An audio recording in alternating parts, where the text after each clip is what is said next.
Ukraine says they want a stable ceasefire before giving up any territory, and Russia wants eastern Ukraine and no security guarantees.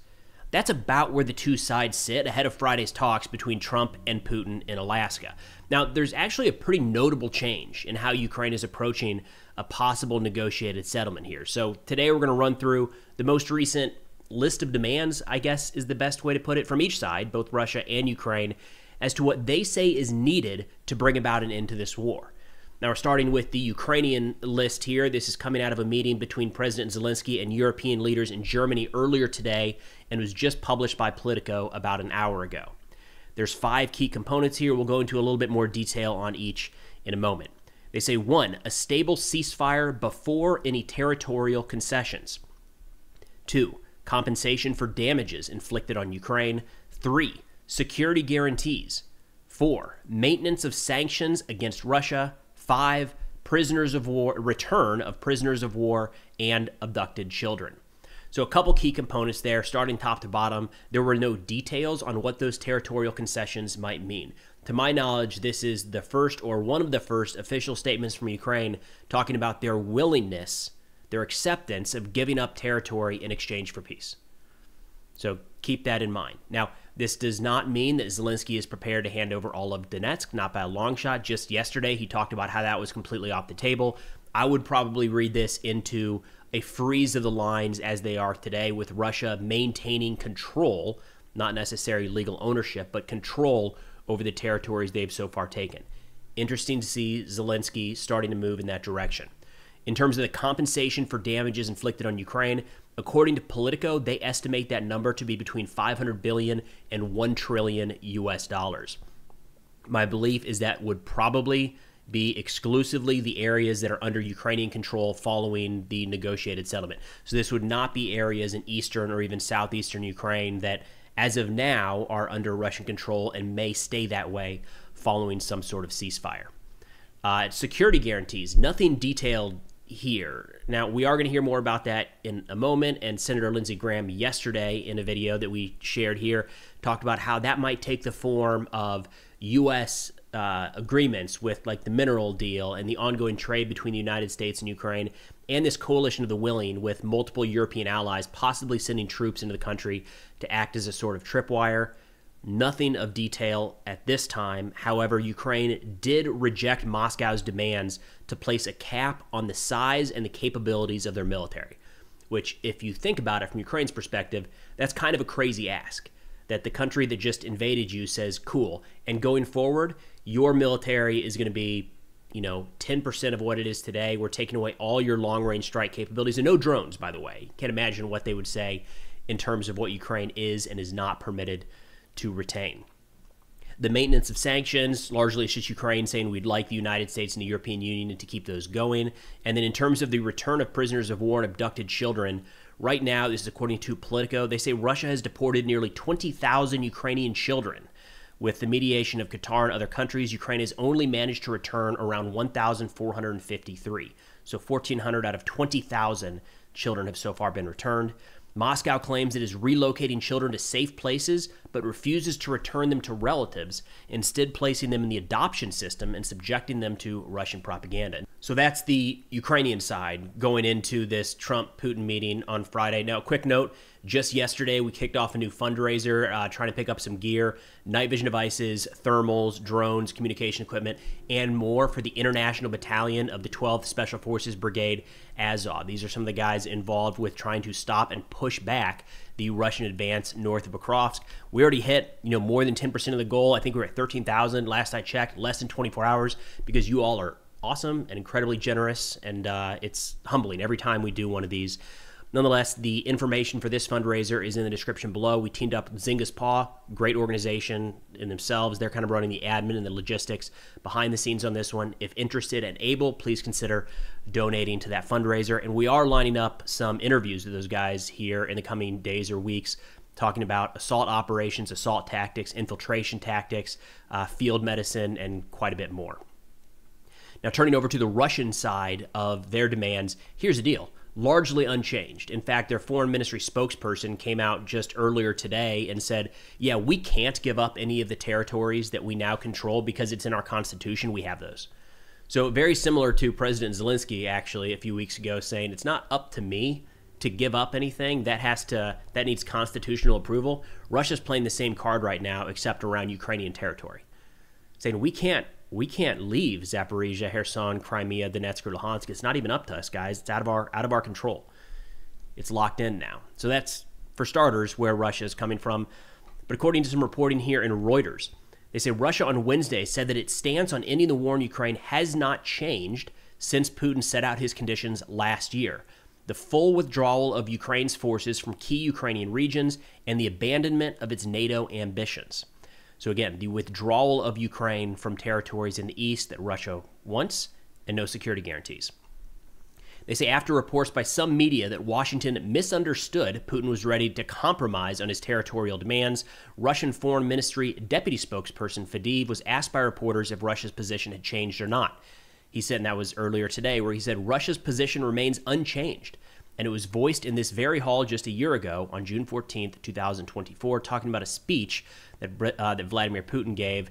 At that time, his public remarks were that the Kremlin demands were the withdrawal of Ukrainian troops from Donetsk, Zaporozhye, Kherson, and Luhansk.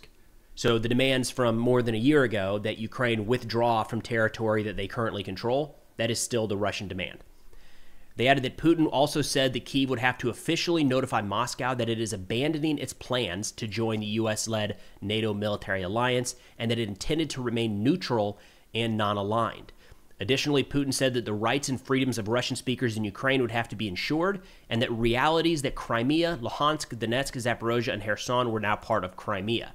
That part Putin wants in international agreements, as in international recognition that those territories are now and forever will be part of the Russian Federation. So again, when looking at the Ukrainian versus Russian demands, we are seeing some shifting in Ukraine. Notice in today's conversation, it was not things like we are going to take back Crimea or push back to the 2014 borders, anything like that. Zelensky is even saying there will be some territorial concessions in some way, shape, or form. We need security guarantees, which he's been pretty consistent, sticking with that for quite a while now. Russia is holding the line, the same line they've held for years now, kind of a maximalist position. We're taking all of these territories, that's it. Which it's interesting when you think about moving into a negotiation. I know a lot of folks look at Trump and talk art of the deal, and these are negotiating positions, and you want to start with the maximalist, and then you kind of move back from there. But right now, it's only Russia that is kind of holding to that maximalist position. Now, President Trump posted about this earlier today, kind of setting the conditions for what he thinks is probably going to be unfair treatment of his negotiating here. On Truth Social, he said, quote, "Very unfair media is at work on my meeting with Putin, constantly quoting fired losers and really dumb people like John Bolton, who just said, even though we are meeting on American soil, Putin has already won. What is that all about? We're winning on everything. The fake news is working overtime. No tax on overtime." We're going to play Bolton's segment here in a second. I feel like we'll give him the right to defend himself, right? Trump's going to kind of like we try to look at the Russian perspective of things and the Ukrainian perspective of things. We'll look at the Trump and the Bolton perspective on this issue. Trump said, "If I got Moscow and Leningrad free as part of the deal with Russia, the fake news would say I made a bad deal, but now they've been caught." And he goes on and upset that the Leningrad thing, it's easy to just kind of skip past that and be like, oh, clear, what? Not St. Petersburg.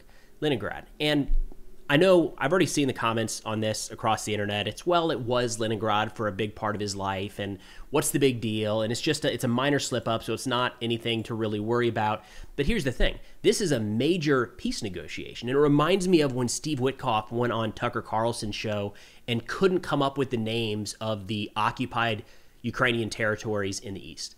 He was like, yeah, there's 4 or 5 of them that Russia wants and that Russia's fighting over. It was like, man, this is supposed to be one of your key issues. I don't think it is too much to ask that some of this information is locked down and understood. It makes me a little bit nervous that one of my key concerns in all of these negotiations at this point is that there might not be people surrounding Trump or Trump himself that fully understand how this conflict is playing out, down to the point of not even knowing some of the territories. That is a little nerve-wracking going in one-on-one with Putin, because as we can probably expect, laid out by Bolton here in a minute, what this is likely to result in is Putin laying out his decision on what a peace plan would look like, and Trump kind of using that as a starting point. But I said we give Bolton a chance to defend himself. Let's go ahead and play that. You just heard there from the NATO Secretary General. He says that he is convinced that Trump is going to it's going to keep the pressure up on Putin, and this is a test for Putin. Do you agree with him? I don't. I think Mark's doing a great job. I would say that, except I hope I don't get him into trouble by saying it. I think Trump has made some mistakes already. Number one, in holding this meeting on American soil, legitimizing a pariah leader of a rogue state. Second, he's allowed Putin to get first mover advantage by putting his peace plan on the table first. You can already see from Trump's own statements, he thinks that Zelensky has to make constitutional modifications for Ukraine to cede territory. Now, Zelensky has flatly rejected that. But what Putin gets more than anything else is an opportunity one-on-one to try and get his magic working again with Trump, applying that KGB training, whether intentionally or unintentionally. He pushed Trump further than Trump wanted to be pushed, and you saw the reaction. What Putin wants to get back, he's not so worried about the sanctions. He wants the relationship back with Trump. We'll see if he gets it. So I'll push back on that a little bit here, because I think Bolton is right that Putin is going to try to present his plan, but I wouldn't say that this is necessarily first mover advantage. We have already had one-on-one meetings between Putin and Zelensky, not just the Oval Office blow-up. I think it was in the Vatican a few months ago. Like, those have taken place. There have been plenty of phone calls between Trump and Zelensky and plenty of meetings between senior Ukrainian officials and senior U.S. officials. So it's not as though this is the very first meeting of this sort taking place. And there's a reason that Ukraine pushed out, along with their European partners, this peace proposal earlier today. That's now on the table. So I think the argument that Bolton is making, now to be fair, he said this yesterday and the Ukrainian comments came out today, but you can make that same argument and say, well, now Zelensky has kind of set the stage, and if that gets in front of Trump, that becomes kind of what he's basing things off of. My concern overall with the one-on-one meeting between Putin and Trump is not that they're talking in the first place or even the location of where they're meeting, which I understand there's a lot that can be read into that. It's that I don't know that Trump has a clear stance on where he falls on this issue at all. I feel like he can be very easy manipulated in one way or another based off of, honestly, like the idea of a Nobel Peace Prize, or even what the last person said to him about an issue. Sometimes that can work in people's favor if they like the direction it's going. Other times it can work against. So I feel like there's a strong possibility he comes out of this meeting with Putin. Putin is not stupid, not by a long shot. He knows what he's getting into. He's going to be well prepared. I just have a feeling that Trump's going to come out and maybe align a little bit more with what could be seen as in Russia's favor.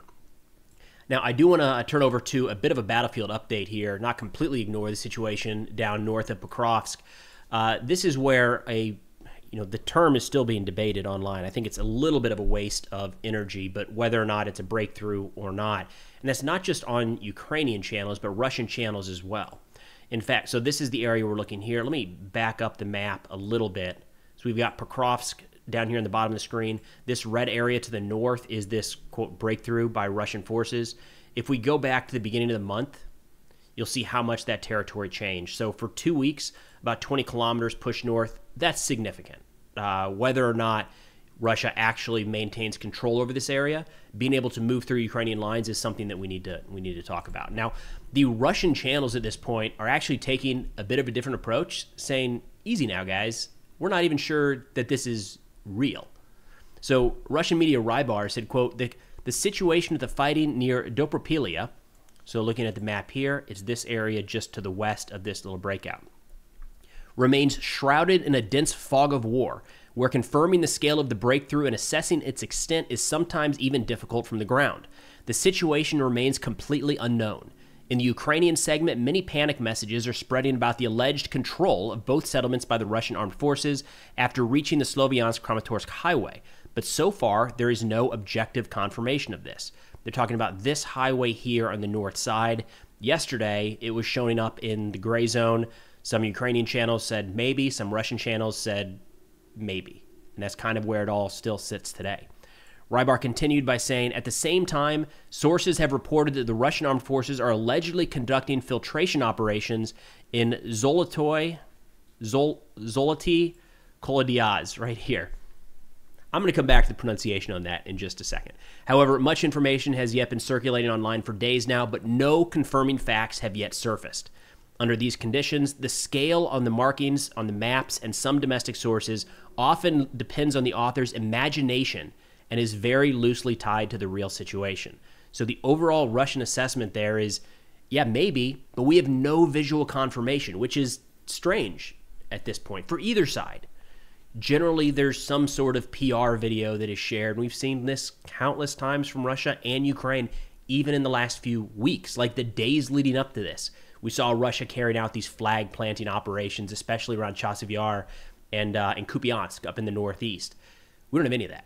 We don't have drone footage from Ukraine showing that some of these guys have been eliminated, which no doubt they have, and we'll get to that in a moment here. Nothing from the Russian side saying they've definitely made it this far. There is publicly available no confirmation of any of this right now, other than some reports coming from mostly Ukrainian channels. So it's a very interesting aspect of how this is playing out right now. Now, the pronunciations. I see a lot of very nice commentary in the comment section below about how I should get better at the pronunciations. I'm trying. Here's the thing. When you're talking about big cities and areas that we talk about over and over again, I get there eventually. You know, the Avdiivka, the Bakhmut, the Sloviansk, Kramatorsk, no problem, right? Because you can read those, you can practice them, you know they're coming. The issue that I have is when we get down into some of these areas, I have never heard of this town until yesterday. I have never said those letters together at all until yesterday.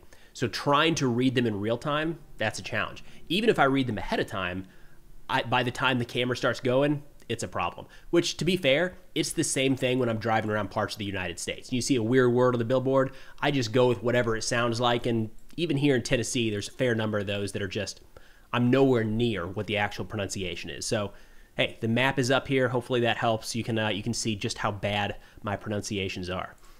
Now, the Ukrainian side here, Bakhmut Demon was actually talking about this earlier today, and they put out some interesting notes around the progress in terms of, I wouldn't quite say counterattack. It's too early to talk about that, but maybe reducing some of these pockets or stopping the Russian advance or even hunting down and eliminating some of these sabotage groups. Bakhmut Demon said, quote, "In the morning, many enemy sabotage and reconnaissance groups spread out across the fields and groves on the way to Drushkivka. The sabotage groups were destroyed. But there's enough work. The situation is difficult, but we are working. Know this." And then just a few hours later, they said, quote, "The guys from Azov are doing wonders. Details later." And as of now, we're still waiting on those details, but we do know that along with two other Ukrainian brigades, Azov was deployed to this sector to try to stop and push back some of the Russian advances, which again makes it perfect timing for the fundraiser we have going on right now to try to get some solid equipment in those guys' hands to help them in this specific fight. But that's all we got for now. Thanks for watching, and I'll see y'all next time.